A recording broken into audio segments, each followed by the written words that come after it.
కార్తీక మాసంలో పిండి దీపాలు వెలిగిస్తారు కదా. పిండి దీపాలు ఎలా చేయాలో ఈ వీడియోలో నేను షేర్ చేస్తున్నా. ఈ ప్రాసెస్ అందరికి తెలిసే ఉంటుంది, బట్ తెలియని వాళ్ళ కోసం షేర్ చేస్తున్నా. మనం మైదా పిండి కానీ బియ్యం పిండి కానీ ఏదైనా తీసుకోవచ్చు. దాంట్లో మనం పచ్చి పాలల్లో బెల్లం వేసి కరిగించుకోవాలి. ఆ పచ్చి పాలని డైరెక్ట్గా అందులో వేసేసి మనం చపాతీ పిండి ఎలా అయితే కలుపుకుంటామో అలా కలుపుకోవాలి. బెల్లం వేయడం వల్ల ఏంటంటే మనకు పిండి దీపాలు అనేది క్రాక్స్ రాకుండా స్మూత్గా వస్తాయి అన్నమాట. ఇంకా దీంట్లో కలర్ఫుల్గా రావాలనుకున్న వాళ్ళు కుంకుమ కానీ పసుపు కానీ ఎలా అయినా యూస్ చేయొచ్చు. నేనైతే ఏం యూస్ చేయట్లేదు, ఇక్కడ ప్లెయిన్గానే యూస్ చేస్తున్నా. వీటిని ఇలా చిన్న చపాతీలా ఒత్తుకొని 5 మూలలు ఇలా ఒత్తుకుంటే మనకి స్టార్ ఆకారంలో పిండి దీపాలు అనేవి వచ్చేస్తాయి అన్నమాట. ఇలా పిండి దీపాలు మనం ఎన్ని వెలిగిస్తే ఈ మాసంలో మనకు అంత మంచి జరుగుతుంది. వీలైనన్ని పిండి దీపాలు వెలిగించడానికి ప్రయత్నం చేయండి.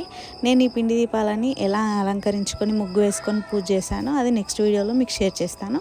నచ్చితే కనుక లైక్ చేయండి, షేర్ చేయండి, సబ్స్క్రైబ్ చేసుకోండి.